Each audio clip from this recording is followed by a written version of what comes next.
नमस्कार, जय हिंद सभी प्यारे भाइयों और बहनों।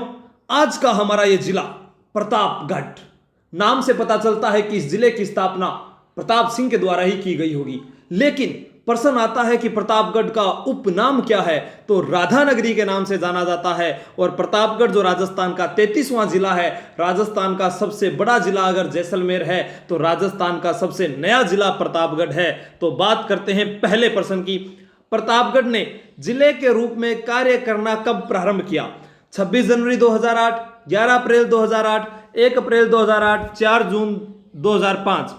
तो 4 जून 2005 का नाम आते ही तो आपके दिमाग में फटाफट आना चाहिए कि सर इस दिन तो संभाग बना था। क्या बना था? भरतपुर संभाग बना था 4 जून 2005 को। तो अपने इसकी बात करते हैं।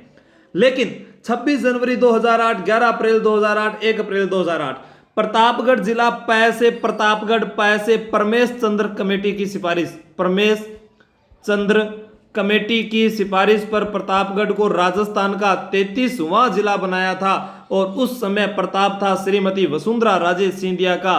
तो वसुंधरा राजे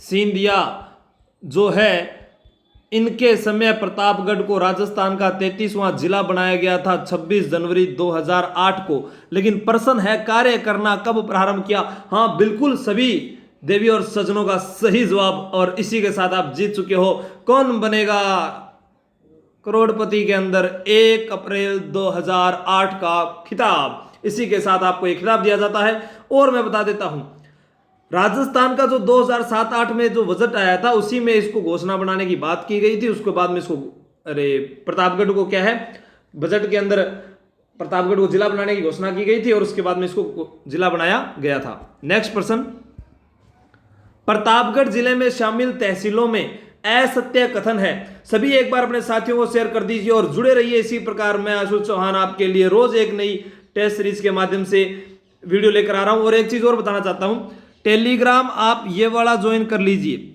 लेकिन एक और टेलीग्राम बनाया है जहां पर समय निर्धारित 5:30 बजे 5 बजे रोज टेस्ट होता है। आशु जैब्स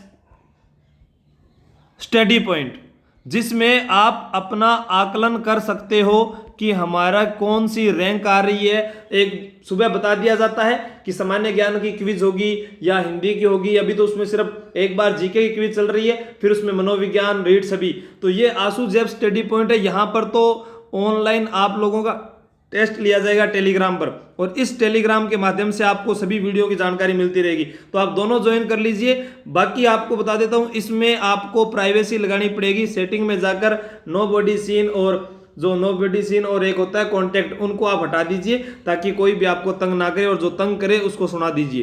ठीक है, तो इसका उत्तर होगा प्रतापगढ़ जिले में शामिल तहसीलों में असत्य कथन है। धारियाबाद उदयपुर की तहसील है, भाई बिल्कुल सही है। अरनोद चित्तौड़गढ़ जिले की तहसील है, वो भी सही है। हमसे पूछा है असत्य कथन कौन सा है? पिपल खूंट डूंगरपुर जिले की। ना गुरु जी, मारा तो जी में कौन जच रहे हो। पिपल तो बांसवाड़ा में है, तो बांसवाड़ा का क्या प्रसिद्ध है? आम पापड़ प्रसिद्ध है कि? तो बांसवाड़ा। और छोटी सादड़ी चित्तौड़गढ़, नहीं गुरु जी, छोटी सादड़ी तो प्रतापगढ़ में है। तो बड़ी सादड़ी कहां पर है? बड़ी सादड़ी जो है वो चित्तौड़गढ़ में है। तो इसका मतलब कौन से कथन असत्य है? 3 नंबर और 4 नंबर। तो 3 व 4 सही है, मतलब असत्य कथन के अंदर क्या बात आ गई? 3 व 4 सही है। नेक्स्ट प्रश्न, ऊंचाई की दृष्टि से राजस्थान का सबसे ऊंचा बांध है। ऊंचाई की दृष्टि से जोआई बांध, माही बजार सागर बांध, जाखम बांध या भाखड़ा बांध। अब आपसे पूछा गया मिट्टी का बना हुआ बांध कौन सा है, तो आप बताते हो जी पांचना बांध करौली में है, बिल्कुल सही है। मारवाड़ का अमृत सरोवर किसे कहा जाता है? जोआई बांध को कहा जाता है, बिल्कुल सही है। तो जवाहरलाल नेहरू ने किस बांध के लिए कहा था कि चमत्कारी विराट वस्तु, जो संज्ञा दी गई थी, किसके लिए कहा गया है? ठीक है, यहां बात करते हैं माही बजाज सागर बांध। जमनालाल बजाज जो थे उनके नाम पर माही बजाज सागर बांध 3109 के लगभग मीटर लंबा है। 3109 मीटर लंबा ये माही बजाज सागर बांध बांसवाड़ा में बना हुआ है, माही नदी के ऊपर। अब यहां बात करते हैं जाखम बांध, बिल्कुल सही जवाब आप लोगों का। इसी के साथ आपने जीत लिया है। जाखम बांध कितने मीटर ऊंचाई पर है? तो आपसे पता किया जाए कि जाखम बांध की ऊंचाई कितनी है और ये कहां पर बना हुआ है, तो जाखम बांध जो है प्रतापगढ़ जिले के अनूपपुरा, कौन सा गांव भाई, अनूपपुरा गांव, प्रतापगढ़ का अनूपपुरा गांव है और वहां इसकी ऊंचाई है 81 मीटर, 81 मीटर। तो ये आपसे पूछा जा सकता है, बहुत ही अच्छा प्रश्न है कि राजस्थान का सबसे ऊंचा बांध कौन सा है, लंबा बांध कौन सा है, मारवाड़ का अमृत सरोवर बांध कौन सा है, मिट्टी का बना बांध कौन सा है, पांचना बांध करौली के अंदर, ठीक है।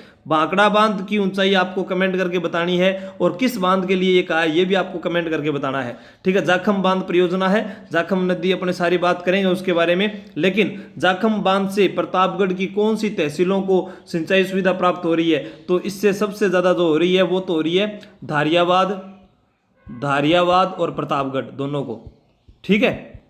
तो नेक्स्ट प्रश्न, राज्य की दूसरी पवन ऊर्जा परियोजना कहां स्थापित की गई है। जैसे हमने पढ़ा था सीकर के अंदर हर्षनाथ मंदिर, वहां पर भी पवन परियोजना चल रही है, लेकिन यहां है कि राज्य की दूसरी पवन ऊर्जा परियोजना कहां स्थापित की गई है। अनूपपुरा गांव तो नहीं होगा क्योंकि वहां पर तो क्या है कि अभी जाखम बांध की बात करके चुके हैं, ठीक है। राजस्थान का दूसरा सबसे ऊंचा बसा हुआ स्थल कौन सा है, प्रतापगढ़ है। राजस्थान का दूसरा सबसे ऊंचा बसा हुआ स्थल, आपको राजस्थान का दूसरा सबसे ऊंचा, पहला माउंट आबू आ जाएगा, दूसरा इधर प्रतापगढ़ आ जाएगा।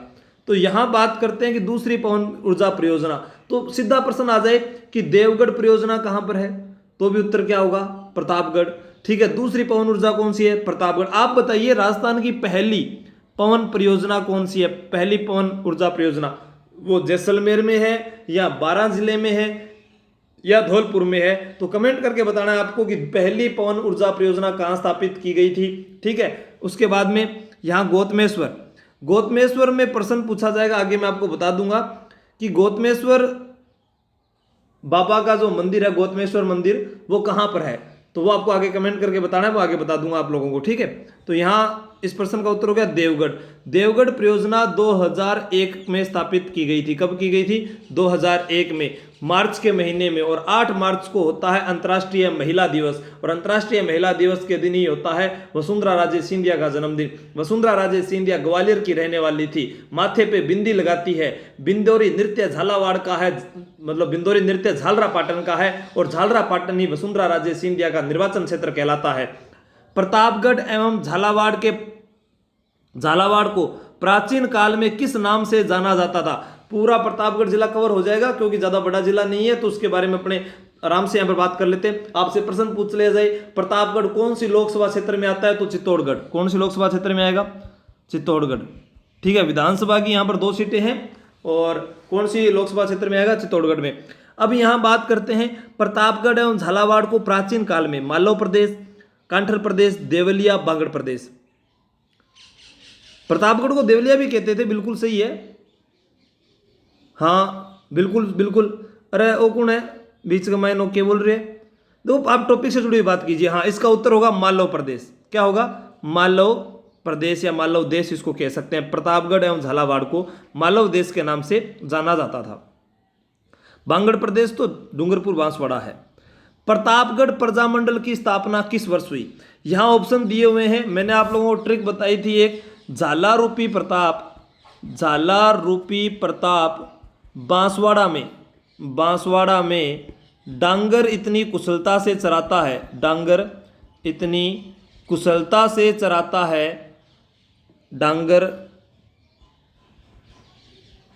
ये डांगर हो गया, डांगर इतनी कुशलता से चराता है जैसे हल्दी घाटी में प्रताप। तो इसमें से देखो झालावाड़ और उसके बाद में प्रतापगढ़, झालावाड़, बांसवाड़ा, डूंगरपुर, कुशलगढ़ और जैसलमेर, ये 1 2 3 4 5 6, इन सभी का झालावाड़, प्रतापगढ़, बांसवाड़ा, डूंगरपुर, कुशलगढ़, जैसलमेर, इन सभी का कोड है 194। तो देखो कुशलगढ़ इस प्रकार से लिखते हैं, कुशलगढ़ तो इसमें 2 दिख रहा है। तो कुशलगढ़ कब बना था? 1942 में। जैसलमेर राजस्थान का सबसे बड़ा जिला है और प्रतापगढ़ राजस्थान का सबसे नया जिला है। दोनों में अक्षर गिनो 1 2 3 4 5, तो यहां पर 1945 सही हो जाएगा बिल्कुल। उसके बाद में झालावाड़ लिखते हैं, तो कोड क्या था झालावाड़ का? 194। ठीक है, अब देखो च छ ज झ, जिसमें झ आता है उसमें छ भी आता है, तो 1946। इस प्रकार से ये प्रजामंडल बताए हुए हैं, आप पूरा उनको नोट कर लीजिए। 1942 में कुशलगढ़, 1946 के अंदर क्या हो जाएगा? झालावाड़ हो जाएगा। 1944 में जैसे हमने लिखा डूंगरपुर, डूंगरपुर हमने किससे बनाया था भाई? डांगर से। कोड क्या था? 194। डांगर बोलते हैं जानवर को, और जानवर का पग कितना हुआ भाई? 4। और डूंगरपुर प्रजामंडल का अध्यक्ष भोगीलाल पांड्या। प्रताप ने अच्छा काम किया, महाराणा प्रताप ने अच्छा काम किया, तो चुन्नी उड़ाई लाल लाल, चुन्नी लाल और अमृत लाल, चुन्नी लाल और अमृत लाल। ठीक है, तो ये प्रजामंडल से संबंधित व्यक्तियों के नाम आगे। नेक्स्ट प्रश्न, सुमेलित करना है, आपको इनका मिलान करना है कि कौन सा सही है, सुमेलित करना है। कांठल का ताजमहल किसे कहते हैं? कांठल का ताजमहल कहते हैं गुरुजी बिल्कुल काका जी की दरगाह को। हाड़ौती का ताजमहल सर जी मान पहला बता दियो थे, अबला मिणी वो महल। मारवाड़ का ताजमहल वो तो गलत कराई को नहीं, जसवंत थड़ा। तो शेखावाटी का ताजमहल खेतड़ी का महल, आलू। शेखावाटी का ताजमहल कौन सा हो गया?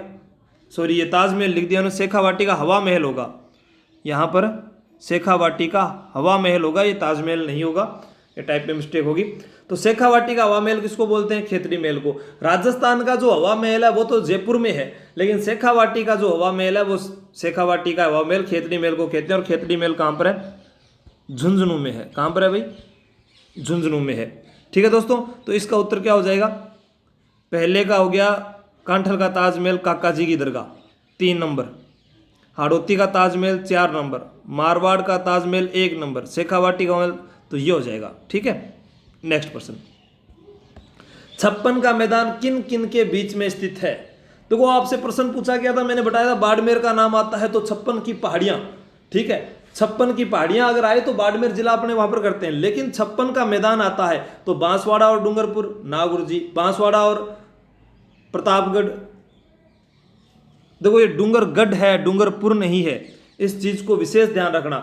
56 के मैदान के अंदर डूंगरपुर शामिल होता है, डूंगरपुर शामिल होता है, लेकिन यहां बात कर रहे हैं अपने कि प्रतापगढ़ चित्तौड़गढ़ होगा, चित्तौड़गढ़ नहीं होगा। बांसवाड़ा और प्रतापगढ़ वो तो हो ही गोत्री हुआ गुरुजी, तो झालावाड़ नहीं होगा, क्योंकि प्रतापगढ़ और झालावाड़ को तो कौन सा प्रदेश कह के चलेगी? अपने मालव प्रदेश कह के चलेगी। अब यहाँ 56 का मैदान क्यों कहते हैं? क्योंकि यहाँ पर माही नदी बहती है, और माही नदी वाला क्षेत्र ही क्या कहलाता है? कांठल प्रदेश वाला क्षेत्र कहलाता है। ठीक है, तो यहाँ इस 56 के मैदान में बांसवाड़ा, प्रतापगढ़ प्लस कौन सा हो जाएगा? डूंगरपुर शामिल हो जाएगा। नेक्स्ट प्रश्न, चित्तल की मातृभूमि के रूप में कौन सा अभयारण्य प्रसिद्ध है? चित्तल की मातृभूमि के रूप में कौन सा अभयारण्य प्रसिद्ध है? और आपको यह भी कमेंट करके बताना है कि चित्तल किस जिले का शुभंकर है? चित्तल किस जिले का शुभंकर है? चिंकारा किस जिले का शुभंकर है? मैं पहले वाले वीडियो में बता चुका हूं, और आपको यह भी कमेंट करना है कि प्रतापगढ़ जिले का शुभंकर क्या है, क्योंकि एक प्रश्न जरूर आएगा दोस्तों। और लगे रहो, जुटे रहो, एक दिन तो सफलता मिलनी ही है। और ये तो जो बहाने हैं वो तो नाकाम लोगों के होते हैं कि हमारा आज वो काम हो गया, हमारा हो गया, थारा कोई काम को नहीं, पढ़वा के अलावा पढ़िया रखो। तो प्रतापगढ़ का प्राचीन नाम कांठल भी आ जाएगा, उपनाम में राधानगरी आ जाएगा। ठीक है, प्रताप सिंह ने स्थापना की थी। चित्तल की मातृभूमि के रूप में कौन सा अभयारण्य प्रसिद्ध है? तो यहाँ आप लोगों को सभी को पता है, राजस्थान के अंदर इस अभयारण्य से बहुत सारे प्रश्न आते हैं। मैं आप लोगों को बता देता हूँ कौन कौन से आते हैं, नोट करते रहिए मेरे साथ साथ। देखो, इसे बोलते हैं सीता माता अभयारण्य, बिल्कुल सही है। उड़न गिलहरियों के लिए प्रसिद्ध, कौन सी गिलहरियाँ? उड़न गिलहरियाँ, उड़न गिलहरियों के लिए प्रसिद्ध, एक तो ये हो गया। चित्तल की मातृभूमि के रूप में आ गया। उड़न गिलहरी जो है उसको क्या बोलते हैं? मसोवा भी बोलते हैं। क्या बोलते हैं? मशोवा, मशोवा भी बोलते हैं। इनकी ये खास विशेषता हो गई। उसके बाद में ये जो अभ्यारण्य है मुख्य रूप से धारियावाद तहसील प्रतापगढ़ की एवं बड़ी सादड़ी चित्तौड़गढ़, ठीक है, तथा कुछ हिस्सा इसका प्रतापगढ़ तहसील में भी आता है। तो ये से फैला हुआ है। अब यहाँ पर क्या है, एक जो अभ्यारण्य में एक पाया जाने वाला जो पेंगोलिन है उसको बोलते हैं स्थानीय भाषा में आडा हुला, वो आगे मैं आपको बताऊंगा। यहाँ पर चौसिंगा हिरण, कौन से हिरण, चौसिंगा हिरण। आपसे प्रश्न पूछा जा सकता है कि लवकुश नामक झरने कहाँ पर है, लवकुश, किंग अटाबरा भैया कमेंट करके बताओ, लवकुश नामक झरने, ठीक है, इनमें से लव बड़ा था या कुश बड़ा था, कुश से हुई थी कुशवा वंश की स्थापना, यानी इसी को हम जानते हैं राजस्थान में कछवा वंश, ठीक है, तो वो भी आपको याद रखना है। तो लवकुश वाले आ गए यहाँ पर, तो सीता माता यहाँ पर मतलब वो भी आ गया। यहाँ से क्या होता है, क्रममोचनी नदी का उद्गम स्थल, किसका, क्रममोचनी नदी का उद्गम स्थल, ये मुख्य प्रश्न है, आप लोगों को नोट करने, क्रममोचनी नदी का उद्गम स्थल, क्रममोचनी नदी का उद्गम स्थल है ये। यहाँ पर सर्वाधिक सागवान के वन देखने को मिलते हैं, किसके वन देखने को मिलते हैं, सागवान के वन अगर कहाँ पर देखने को मिलते हैं तो इस अभ्यारण्य में हमको सर्वाधिक देखने मिलते हैं। ठंडे व गर्म पानी के झरने, लवकुश वाली बात आ गई। हिमालय के बाद राजस्थान में सबसे ज़्यादा जो औषधि है हिमालय के बाद में यहीं पर मिलती है, हिमालय के बाद सर्वाधिक औषधि, हिमालय के बाद सर्वाधिक औषधि यहीं पर हमको देखने को मिलती है। एक चीज़ है हमारे क्या है कि सोच ऐसी होगी, जैसे अभी बाबा रामदेव ने क्या है कि दवाई बनाने का प्रयास किया, लोगों ने मजाक बनाकर छोड़ दिया कि बाबा रामदेव बनास कहेंगे, अगर अमेरिका वाले बनाते तो आप ही लोग क्या करते, वाह अमेरिका ने ऐसा कर दिया वैसा कर दिया। अरे क्यों इंडियन कुछ क्यों नहीं कर सकते, सब कुछ कर सकते हैं, लेकिन आप उनको आगे आने का अवसर नहीं देते हो। आप लोग पहले मजाक बनाओगे, कोरोना आया लोगों ने पहले क्या किया, मजाक बनाया, उसका मजाक बना, जब जाने लगी तब लोगों को पता चला, और अब उसको क्या कि बिल्कुल नॉर्मल वे में ले रखा है कि कुछ है ही नहीं, अभी तो खत्म ही नहीं हो रहा है, वो समझते ही नहीं आप लोग। तो उसी प्रकार जिंदगी को आप मजाक मत बनाइए, मजाक बनाने वाली चीज नहीं है। सीता माता अभ्यारण्य हो गया, लवकुश नामक झरने हो गए, उसके बाद में यहाँ पर क्रममोचनी नदी, क्रमोई नदी का उद्गम स्थल हो गया, सागवान के वन हो गए, सबसे ज्यादा भेडल इस अभ्यारण्य में पाए जाते हैं, चौसिंगा हिरण, ठीक है, जिन्हें स्थानीय भाषा में भेडल कहते हैं। और उसके बाद उड़न गलेरिया होगी। नेक्स्ट प्रश्न, गौतमेश्वर मेला भरता है बड़ी सादड़ी, धारियावाद, अरनोद, निनोर गांव। देखो ये नाम आया निनोर गांव। निनोर गांव प्रतापगढ़ में एक ऐसा गांव है जहां पर दिगंबर जैन मंदिर बने हुए हैं। कौन से मंदिर बने हुए हैं, दिगंबर जैन मंदिर। तो राजस्थान में प्रतापगढ़ जिले के अंदर दिगंबर जैन मंदिर कहां बने हुए हैं, निनोर गांव में बने हुए हैं, ये आपको याद रखना है। बड़ी सादड़ी कहां पर है, चित्तौड़गढ़ में है, तो इसका तो कोई प्रतापगढ़ जिले से संबंधी नहीं है। अब बच गया धारियावाद और अरनोद। तो आप लोगों को मैं बता देता हूं, इस प्रश्न का जो उत्तर है वो बिल्कुल सही है, अरनोद। और ये प्रश्न पूछा जाता है गौतमेश्वर मेला। इसी प्रकार ऐसा ही आ जाता है कि गौतमेश्वर बाबा का मेला और भूरिया बाबा का मेला जो है वो कहाँ पर बढ़ता है, तो उसमें सिरोही का भी नाम आ जाता है। कौन सा नाम आ जाता है, सिरोही, ठीक है। तो प्रतापगढ़ में अगर आए तो ये अरनोद है, और उसके अलावा इसका मंदिर कहाँ पर बना है, सिरोही में। किनके देवता है, मीणाओं के देवता है, मीणाओं के इष्ट देवता है, ठीक है। जो मतलब कि यहाँ गौतमेश्वर मेला है, यहाँ पर भी और सिरोही में भी इनके पास में कुंड बना हुआ है। वहां पर क्या होता है कि जो दिवंगत जो परिवारजन के कुछ व्यक्ति होते हैं जिनकी मृत्यु हो जाती है, तो अस्थियां विसर्जन का भी यहाँ पर वो रहता है, ठीक है। नेक्स्ट प्रश्न, थेवा कला में मुख्यतः किस रंग का प्रयोग होता है।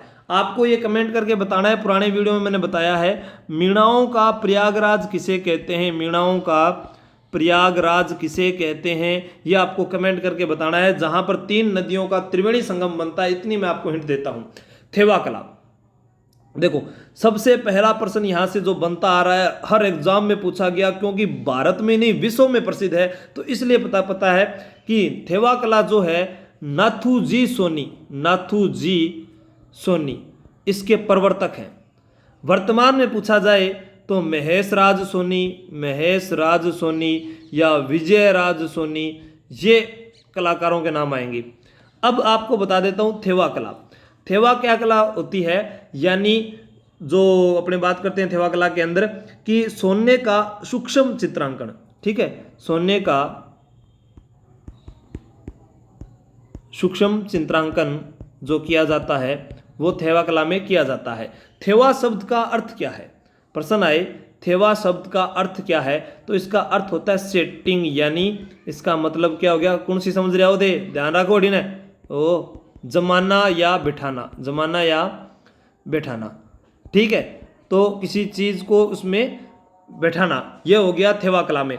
अब थेवा कला है, ये जो है इसमें क्या होता है, ये मतलब कि जो रंगीन कांच का जो सुंदर रंगों का प्रतिबिंब दिखता है, ऐसा प्रतीत होता है इसके अंदर, ठीक है। थेवा कला से डिब्बे व ट्रे प्लेट जैसी उपयोगी और अत्यंत सजावटी वस्तुएं भी बनाई जाती है।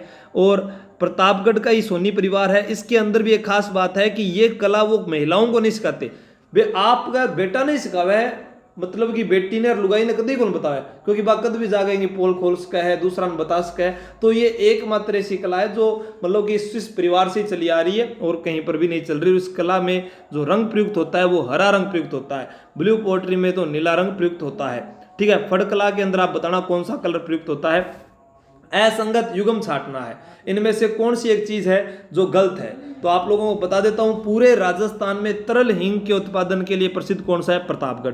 राज्य के न्यूनतम ऊंट प्रतापगढ़ में। इसी प्रकार यहां पर क्या आता है, सबसे कम नगरीय जनसंख्या भी प्रतापगढ़ की है, सबसे कम नगरीय जनसंख्या, सबसे कम नगरीय जनसंख्या भी प्रतापगढ़ की है। लेकिन 0 से 6 आयु वर्ग वाले, 0 से 6 आयु वर्ग में सर्वाधिक लिंगानुपात पूछा जाए, 0 से 6 आयु वर्ग में सर्वाधिक लिंगानुपात पूछा जाए तो भी प्रतापगढ़ होगा, ठीक है। माझी साहिबा का किला प्रतापगढ़ में है। यहां पर प्रतापगढ़ के अंदर जूना महल नहीं है, प्रतापगढ़ में है जानगढ़ दुर्ग या जानागढ़ दुर्ग, जानगढ़ दुर्ग या जानागढ़ दुर्ग है। लेकिन जूना महल तो कहां पर है, डूंगरपुर में है। जूना महल कहां पर है, डूंगरपुर में। तो इसका 4 नंबर उत्तर सही होगा, असंगत। बाकी ये तीनों सही है। ये जूना महल कहां पर है, डूंगरपुर में है। प्रतापगढ़ में तो जानगढ़ या जानागढ़ नामक दुर्ग है, माझी साहिबा का किला बना हुआ है, ठीक है। तो असंगत युग्म ये हो जाएगा, क्योंकि ये प्रतापगढ़ में ना होकर जूना महल कहां पर है, डूंगरपुर में। जूनागढ़ कहां पर है, जूनागढ़ अपने गुजरात में भी है, जूनागढ़ अपने बीकानेर में भी है, ठीक है। नेक्स्ट प्रश्न, असंगत युग्म छांटिए। हंस पर सवार बाण माता, शेरों के रथ पर सवार बाण माता, घोड़े पर सवार बाण माता या भगवान दत्तात्रेय का मंदिर कहां पर है। तो मैं आपको बता देता हूं, हंस पर सवार बाण माता, देखो बाण माता जो है वो सिसोदिया वंश की कुल देवी है। सिसोदिया, मेवाड़ के सिसोदिया वंश की कुल देवी है। इनकी एक पीठ राजस्थान के बाहर अपने बताएं मुख्य है, तो गिरनार गुजरात में है, गिरनार गुजरात में है। हंस पर सवार बाण माता कहाँ है, चित्तौड़गढ़ दुर्ग में। शेरों के रथ पर सवार बाण माता कहाँ है, सलूम्बर उदयपुर में। घोड़े पर सवार बाण माता कहाँ है, प्रतापगढ़ में। लेकिन भगवान दत्तात्रेय का मंदिर जो है वो देवपुरा गांव में नहीं है, वो प्रतापगढ़ का एक गांव है, बसाड़ गांव। कौन सा गांव है, बसाड़ गांव, वहां पर है, बसाड़ गांव के अंदर है। तो ये देवपुरा, ये वाला असंगत हो जाएगा, 4 नंबर। बाकी ऊपर वाले तीनों क्या है, सही है। तो सिसोदिया वंश की कुल देवी कौन सी होगी, बाण माता होगी। सिसोदिया वंश के जो कुल देवता माने जाते हैं वो माने जाते हैं एकलिंग नाथ जी। एकलिंग नाथ जी का मंदिर है कैलाशपुरी उदयपुर में, बप्पा रावल ने 734 ईस्वी में मनाया था, मेवाड़ के कुल देवता माने जाते हैं, ठीक हो गया। अब यहां पर नेक्स्ट प्रश्न, असंगत युग्म छांटिए। जाखम नदी का उद्गम कहां से होता है। पेंगोलिन को स्थानीय भाषा में नाम क्या है। एक साथ 2 शिवलिंग कहां पर है और आनंदपुर भूकिया कहां पर है, ये इनमें से असंगत छांटना है। तो पेंगोलिन, अभी सीता माता अभयारण्य में बात करके गए कि पेंगोलिन को क्या कहते हैं भाई, ये तो अपनी बात अभी करके ही गए हैं कि आडा हुला कहते हैं। अब बात तो बिल्कुल सही है।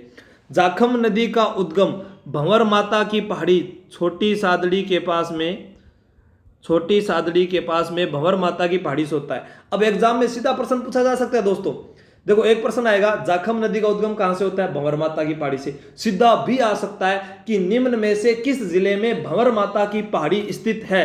तो आपको गलत नहीं होना चाहिए, प्रश्न याद होना चाहिए, ठीक है। और जो जाखम नदी है ये एक गांव पड़ता है बिलाड़ा गांव, बिलाड़ा गांव। इस बिलाड़ा गांव में जाकर सोम नदी में मिल जाती है। ये देख बेटा, एक साथ 2 शिवलिंग गुप्तेश्वर महादेव मंदिर में है, ठीक है, ये बिल्कुल सही है। लेकिन आनंदपुर भूकिया जो है वो प्रतापगढ़ में नहीं है, आनंदपुर भूकिया बांसवाड़ा में है। अब आप कमेंट करके बता दीजिए आनंदपुर भूकिया राजस्थान में क्यों प्रसिद्ध है। देखो सभी इनका क्या है कि वीडियो समाप्त होने के बाद आप कमेंट किया करो, उसके बाद में क्या है कि एक पिन किया होगा वहां पर कमेंट, जिसमें आपको जितने भी प्रश्न पूछे जाते हैं उनके जवाब मिल जाएंगे। क्योंकि हमारे इस परिवार के MR वर्मा हुए या माया या शिव, ठीक है, ऐसे कुछ विद्यार्थी हैं जो मतलब कि अच्छे कमेंट करते हैं, बताते हैं। सोनू है, ठीक है, मनीष बराला है, इनके क्या है कि मतलब कि अच्छी तैयारी है, तो मैं इनके पिन कर देता हूं कमेंट और वो सभी प्रश्नों के जवाब देते हैं। तो आप भी कोशिश किया करो हर प्रश्न का जवाब देने की। तो आनंदपुर भूकिया यहां पर हो जाएगा। आदिवासियों का कल्प वृक्ष कहलाता है बबुल, तेंदू, महुआ, टिमरू। टिमरू जो है इससे दंत मंजन, तेंदू से बीड़ी, महुआ से शराब, ठीक है। अब अपने को बताना है, और एक चीज और बता देता हूं मैं आपको, प्रतापगढ़ में एक मंदिर और है, दीपनाथ या दीपेश्वर महादेव का मंदिर। दीपनाथ या दीपेश्वर महादेव का मंदिर जो है, यहां पर मेला कार्तिक पूर्णिमा को लगता है। यह भी आपको ऐड करवा देता हूं। गुरु नानक जयंती कार्तिक पूर्णिमा को, कोलायत में कपिल मुनि का मेला कार्तिक पूर्णिमा को, चूरू में साहवा का मेला कार्तिक पूर्णिमा को, डूंगरपुर में नीला पानी का मेला कार्तिक पूर्णिमा को, हड़मतिया हनुमान का मेला डूंगरपुर में कार्तिक पूर्णिमा को, और यहाँ पर दीपनाथ या दीपेश्वर जो महादेव का मेला है ये भी कब बढ़ता है, कार्तिक पूर्णिमा को। गुरु नानक जयंती भी कार्तिक पूर्णिमा को। तो यहाँ जो मंदिर है दीपनाथ जी का, ये एक सामंत थे, महारावत सामंत सिंह के कुंवर दीप सिंह के द्वारा इनका निर्माण करवाया गया था।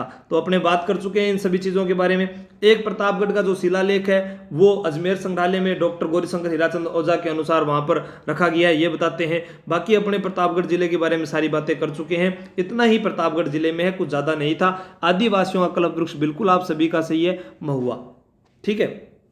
महुआ को और किस नाम से जाना जाता है ये कमेंट करके बताना आप लोग। कुछ बातें मैं आप लोगों को बताता हूं। एक डिफिकल्ट पर्सन कौन होता है? अगर आपको लगता है कि हर कोई गलत है और आप हमेशा सही हो, तो आप अपने आप को एक डिफिकल्ट पर्सन बना रहे हैं। जब आपके पास हर अच्छे व्यक्ति या वस्तु के बारे में कहने को कुछ गलत हो, तो आप सिर्फ एक डिफिकल्ट पर्सन हो सकते हो। अगर धीरे धीरे आपको खुश करना कम होता जा रहा है, तो सावधान। जब आप हर चीज के बारे में तर्क वितर्क करने लगते हो, तो भी जब उसकी कोई आवश्यकता नहीं होती, तो सावधान हो जाइए। दूसरे क्या कर रहे हैं, क्यों कर रहे हैं, इसका कारण क्या है, मुझे सब मालूम है, सोचकर एक माइंड रीडर के रूप में आप गर्व महसूस करने लगते हो। क्या आप भगवान हो? बेशक आप नहीं, पर आप एक डिफिकल्ट पर्सन हैं। ये इन बातों को गौर से अपने जीवन में उतार लेना। अगर आपसे अधिकतर लोग कटने लगे हैं, वे आपसे बात करने में कतराने लगे हैं, तो भी आप सोच लेना क्या हो। यदि आपके पास सभी के लिए कुछ ना कुछ सुधार की राय है, लेकिन समय के लिए एक भी नहीं है, तो भी आप एक डिफिकल्ट पर्सन हो। अगर आप कभी भी आई एम सॉरी नहीं कहते हो और ये कहने में दिक्कत महसूस करते हो, तो आप डिफिकल्ट पर्सन हो। दोस्तों, कोई छोटा बड़ा नहीं होता। मैं भी कहता हूं कुछ पर्सनों में गलतियां हो जाती है। अब एक विद्यार्थी ने कहा सर सिक्कर में रेवासा भी तो खारे पानी के, तो मैंने कहा कि मुख्य जो झील है सिक्कर की वो कोछार झील है, ठीक है, खारे पानी की। रेवासा खारे पानी की है, मुझे पता है, तो मैंने वो बताया है, ठीक है। यदि आप दूसरों की छोटी छोटी गलतियों को लंबे अरसे तक याद रखते हो और माफ करने में अड़ियल रवैया रखते हो, तो भी आप एक डिफिकल्ट पर्सन हो। यदि सुनी हुई हर बात को दूसरे से बताए बिना आपको बेचैनी होती है, तो भी आप डिफिकल्ट पर्सन हो। एक डिफिकल्ट पर्सन को सावधान रहना होगा, अन्यथा जीवन की यात्रा के किसी पड़ाव में आप अचानक पाएंगे कि अरे आप तो अकेले ही चल रहे हैं। तो दोस्तों, ये कुछ बातें हैं, इनको आप जीवन में उतार लेना। फिर मैं आपको एक और बात बताने जा रहा हूं। यहां पर ये देखिए, रुके ना तू थके ना तू, आशीष कुमार उत्तर प्रदेश से है, और पढ़ लीजिए आप। 2017 की सिविल सेवा परीक्षा में हिंदी माध्यम और हिंदी साहित्य विषय के साथ रैंक 1817 के साथ चयनित हुआ, और यह मेरा 9वां और अंतिम प्रयास था। इससे पहले मुझे 5 मुख्य परीक्षा और 2 इंटरव्यू दे चुका था। किसके अंदर? सिविल सेवा यानी आईएएस की परीक्षा। कितने इंटरव्यू दे चुका है ये इंसान, देखिए, 9वां और अंतिम प्रयास, इसमें पहले 5 मुख्य परीक्षा। तो आप इस चीज को हार मत मानिए। रुके ना तू थके ना, बहुत अच्छी किताबें, ऐसी किताबें पढ़ना चाहिए। देखो, घर के आर्थिक हालात बहुत अच्छे नहीं थे। इस सौभाग्य के हैं या मेहनत के हैं, मुझे 23 साल की उम्र में सरकारी नौकरी मिल गई। इससे पहले भी मैं 17 साल की आयु में ट्यूशन पढ़ाकर काफी हद तक आत्मनिर्भर हो चुका था। दोस्तों, आप लोगों को यह पता लगता है कि आप कुछ कर नहीं पा रहे हो, तो आप अपने घर में छोटे बच्चों को ट्यूशन पढ़ाइए, जीके पढ़ाइए, उनको बुलाइए। उनको जो चीज मैं आप लोगों को सिखा रहा हूं, आप दूसरों को सिखाइए। अपना परिवार की मुहिम, हमारी जो सार्थकता है वो यही तो है। हमें इस समाज में लोगों को जागरूक करना है, पढ़ाना है। हमें खुद को भी एक ऐसे दायित्व पर लाकर खड़ा कर देना कि हमारी ये जिम्मेदारी बनती है कि हम लोगों तक पहुंचा सके। देखो अभी क्या है, सभी कोर्स बेचने में लगेंगे, सभी कोचिंग फटाफट कोर्स कराएगी, सभी यहाँ पर दानी उभर कर आएंगे। दोस्तों उनका वो काम हो गया अब, क्योंकि अब हर कोई आ जाएगा आगे। लेकिन आप लोगों का कार्य क्या है, आप अपने खुद पर सोच कर देखिए, आपका क्या दिमाग काम नहीं करता क्या? आप क्या बाटा थोड़ी खा रहे होते? ठीक है, यहां देखो 2009 में इसी परीक्षा में बैठने लगा तो तमाम रिश्तेदारों मित्रों ने मजाक उड़ाया कि एक नौकरी तो मिलती नहीं, सीधे आईएएस बनने के ख्वाब देखने लगा है। तो भाई साहब इस चीज को आप अपने दिमाग से निकाल दीजिए। अगर मैं ये कहूं कि सिविल सेवा में आने का मेरा बचपन से सपना रहा तो गलत होगा। दरअसल एक ग्रामीण परिवार की तरह मेरी इच्छा एक आदर्श सरकारी नौकरी की थी। पहले वनडे प्रतियोगी परीक्षाओं की तैयारी से शुरुआत की थी। तो आप अपने घर पर पढ़ाना शुरू कर दीजिए, जो मैं आप लोगों को पढ़ा रहा हूं। धीरे धीरे, आज नहीं लेकिन कल अपने बहुत आगे होंगे। ये इनके बारे में पूरा लिखा हुआ है, यूपीएससी टॉपर है। ठीक है, दो उनकी रैंक आई थी, उस हिसाब से आपको मैंने बता दिया। तो ऐसी बातें पढ़िए जिससे आपको मोटिवेशनल मिले, और ऐसे ही मेरे साथ जुड़े रहें। जय हिंद, जय भारत। और एक चीज बता देता हूं, पूर्व राजस्थान संघ 25 मार्च 1948 को जब दूसरा एकीकरण का चरण हुआ था, उसी में प्रतापगढ़ रियासत भी शामिल थी, ये ध्यान रख लेना।